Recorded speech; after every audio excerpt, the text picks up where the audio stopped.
네, 지난주에 북핵이나 여러 가지 대외 변수로 시장이 많이 힘들었습니다만 오늘은 언제 그랬냐듯이 또 급등 나오기 시작하죠. 네, 공매도 세력들이 상당히 많이 대형 우량주들을 많이 때린 것 같아요. 그 공매도의 리커버링이 상당히 강한 모습입니다.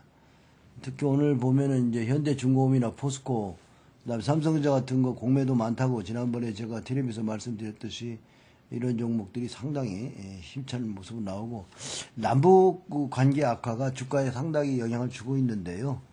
이 주가가 이제 면역이 됐는가 봐요. 예. 그다음에 석유가 급등 나오고 있고요. 예. 일본 증시가 오늘 7 이상 올라와서 급등을 하고 있는데, 또 전문가들은 그렇게 얘기하죠. 이 단지 낙폭과대 급등이다.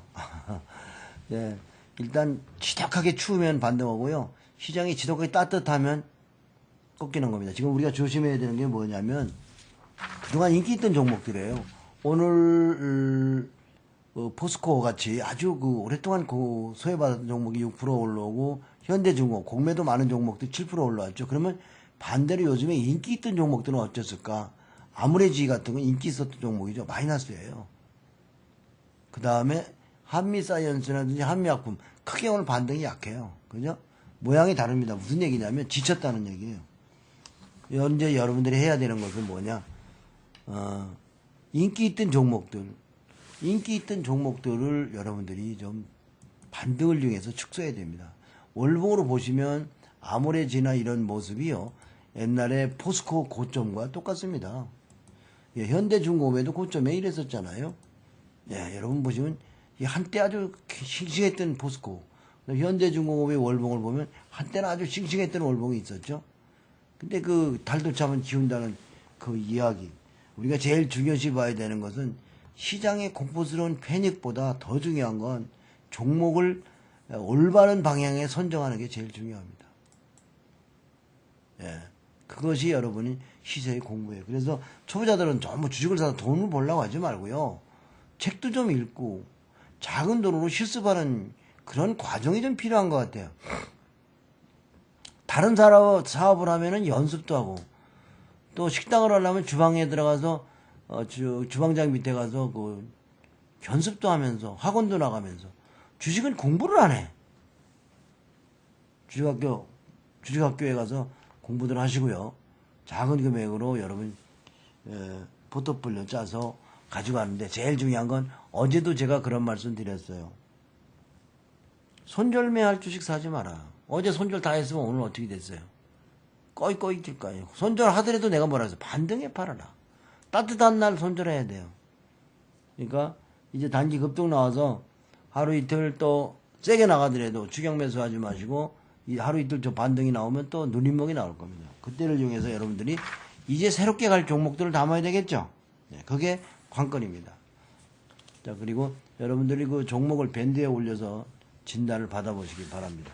자, 마음이 불안했던 부분이 많이 진정되셨죠. 그래서 시장은요, 양선 하나만 붙이면은 달라지는 거예요. 그렇지만 장이 어려웠지만 잘 보면 이런 종목들 1월 20일 날 바닥 잡고 올라오고 있는 거예요. 현대중공업이죠. 포스코 볼까요? 1월 21일 날 바닥 잡았는데요, 이날이 금이 바닥을 잡던 날이죠. 골드 선물이 그날 바닥 잡는 날이에요, 여러분들. 골드 선물. 그러니까 이런 종목들이 바닥 잡는 날이 언젠가를 잘 보는 게 상당히 중요한 거고요. 금이 또 많이 올라오니까 사람들 금 올라온다고 또 난리던데, 단기 갭 나서 좀 기다려야 될 것 같아요. 네. 자, 일단 오늘 시황 여기까지 합니다. 이제부터는 종목 말씀드리겠습니다. 네, 지금부터는 종목 진단하도록 하겠습니다. 지난 밴드에 방송 출연해서 진단해드린다고 한 거 있죠? 예, 방송에 비록 나가지 못했지만 궁금한 사항 올려주신 회원님들 종목 진단 이어서 해드리도록 하겠습니다. 자, 첫 번째 종목입니다. 삼성전자네요. 자, 삼성전자 우리나라를 대표하는 주식입니다. 그리고 삼성전자는요, 우리 주가가 말도 안 되게 확 빠질 때 있죠. 그럼 주가 계속 지수가 빠지면 안 되잖아요. 그럴 때 이제 삼성전자가 주가를 이렇게 떠받치는 그런 역할을 하고 있죠. 그러다 보니까 이번에 안 빠졌어요. 그죠? 예, 종합지수 빠질 때 얘는 안 빠졌습니다.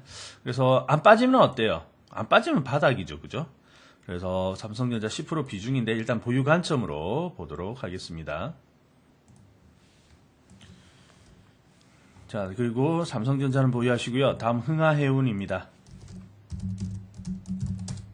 흥하해운도 상당히 많이 조정을 받았죠. 2015년 4월 달에 4,200원 찍고 지금 1,300원까지 빠졌습니다. 상당히 많이 빠졌는데요. 이 정도 빠졌다면은 이제 바닥 다 온 거죠, 그죠? 조금 더 빠진다 하더라도 이제 바닥이니까 여기서 손절할 필요는 없고요.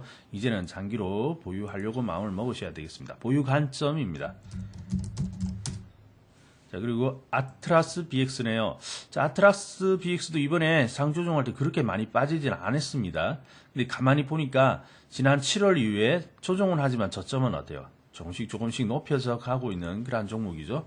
그래서 아트라스 BX 당장은 탄력은 나오지는 않습니다만은 조정하더라도 이제 저점은 높아져 가는 그런 형태를 보이기 때문에 그냥 보유하도록 하죠. 자, 그리고 경동가스. 경동가스는 이미 상투 자리가 나왔죠. 작년 9월 고점 나왔고 그 위로 반등 한번 또 줬습니다. 연초에 반등 한번 주고 반등 나오면 어때요? 그 다음부터는 끝이죠. 조정 들어갔는데요. 지금은 이제 과매도되어서 반등은 한번 줄 것 같네요. 그래서 이렇게 올라온다면은 경동가스는 이제 비중 축소 관점으로 보도록 하겠습니다. 한 시세가 다 끝났습니다. 저기 2010년 바닥자리가 36,000원에서 출발해가지고 13만원. 그러니까 3만원짜리가 13만원이니까 앞에 단위 하나 더 달았죠. 그죠? 네, 그러면 나름대로 이제 시세가 다 난 거죠. 경동가스는 올라오면 이제 축소를 하십시오. 자, 그리고 코아로직, 몰빵입니까? 코아로직 관리 종목입니다. 그리고 308원까지 갔다가 4,000원까지, 4,800원대까지, 얘도 이렇게 되면 저점 대비, 지난 저점 대비 10배는 올라온 거 아닌가요? 네, 10배 이상 올라온 겁니다. 그리고 탄력 떨어지죠. 자, 코아로직은 이제 나오셔야겠는데요. 네, 이제 매도하고 나오시죠. 10배 그런 시세가 났습니다. 그래서 지금 60일선에 딱 걸쳐있는데 60일선 깨면 바로 손절하시고요. 만약에 양봉 하나 붙여준다면 한두 개 정도 붙여준다면 그냥 거기서 나오시는 게 좋겠습니다. 몰빵은 너무 심하셨네요. 자, 그리고 SK텔레콤. 자, SK텔레콤도 별로 안 빠져요. 먼저 조정받았기 때문에 이제 더 빠질 게 없으니까 어때요? 그리고 충분히 빠지고 나니까 지수는 하락하지만 이미 충분히 빠진 종목들은 오히려 올라오고 있죠. 그죠? SK텔레콤도 이제 그런 관점에서 보시면 되는데요. 일단 보유하도록 하겠습니다. 장기적인 관점으로 보유하도록 하지요. 자, 그리고 테라제니텍스. 글쎄요. 지금은 그렇게 탄력 있는 구간은 아닌데 아무튼 지금은 또 박스 하단까지 이렇게 내려왔습니다. 그러면 여기에 대한 반등 올라오는데 이렇게 올라오면은 적당히 올라오면은요. 비중을 많이 줄여주십시오. 아직은 탄력은 나오지 않기 때문에 비중이 20%는 좀 많습니다.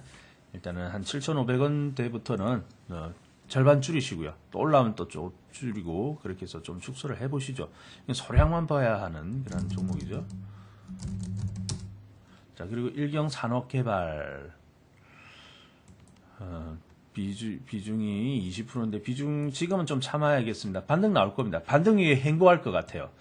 그래서 한 2,800원, 2,700원, 2,800원 오면은 비중을 조금 조절을 해보시죠. 원익, 네, 원익도 마찬가지. 앞에 한번 이렇게 6월달에 시세 났다가 조정 이후에 재차 반등까지 주고 다시 누른 모습입니다. 이제 재차 또 올라오기는 올라올 텐데요. 저기 8,000원 자리까지는 오진 않고요. 한 6,500원에서 7,000원 정도 온다면은 이제는 좀 횡보할 것 같아요. 그래서 그때는 비중을 좀 줄여보도록 하죠. 자, 그리고 셀트리온, 코스닥 시총 상위 종목으로서 이거는 좀 나름대로 시세가 이제 낮습니다. 그래서 이번에 한 11만원 정도 반등은 줄 텐데 11만원부터는 이제는 이 실현한다든지 아니면 비중을 좀 축소해 나가도록 하죠. 자, 그리고 바른전자는 이제 좀 축소해야겠는데요. 또 누릅니다. 내일부터 내일이나 모레쯤부터 또 이렇게 누를 거예요. 누르고 이제 행보할 텐데요. 일단은 이렇게 반등 줄 때 좀 줄여보시면 좋겠습니다. 축소를 좀 하시죠. 자, 그리고 좋은 사람들, 잠시 반등 주고 또 눌렀죠? 지금 가지고 있으세요. 얘는 상한가 보여주면서 이렇게 툭툭툭 솟아오를 때마다 어때요? 그때마다 한 번씩 챙겨주시면 되죠. 이렇게 올라올 때마다 챙겨주시면 됩니다. 또 그런 모습 보여주겠죠. 그때마다 가볍게 보시면 좋겠습니다. 네, 이건산업은 보유를 하도록 하죠. 비중 30% 많습니다.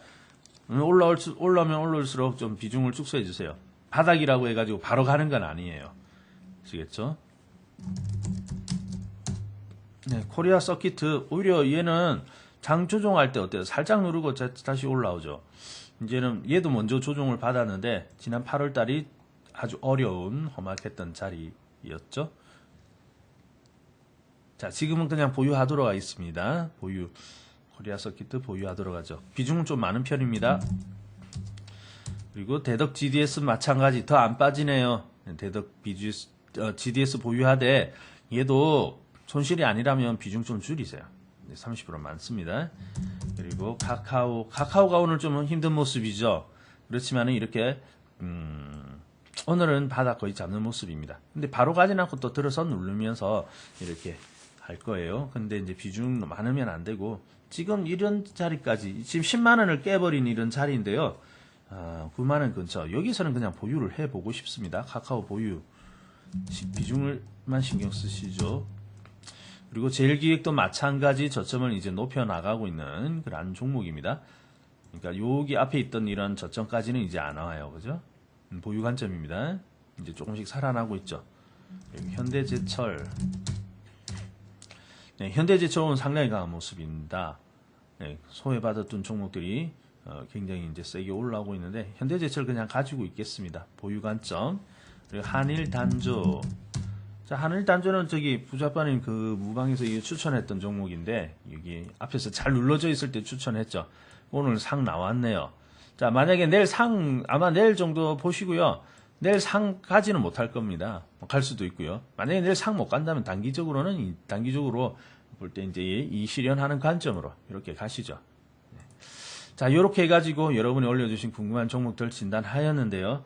동영상이 달릴 때마다 밑에 여러분이 댓글로서 종목과 비중을 적어주신다면 계속해서 진단해드리도록 하겠습니다.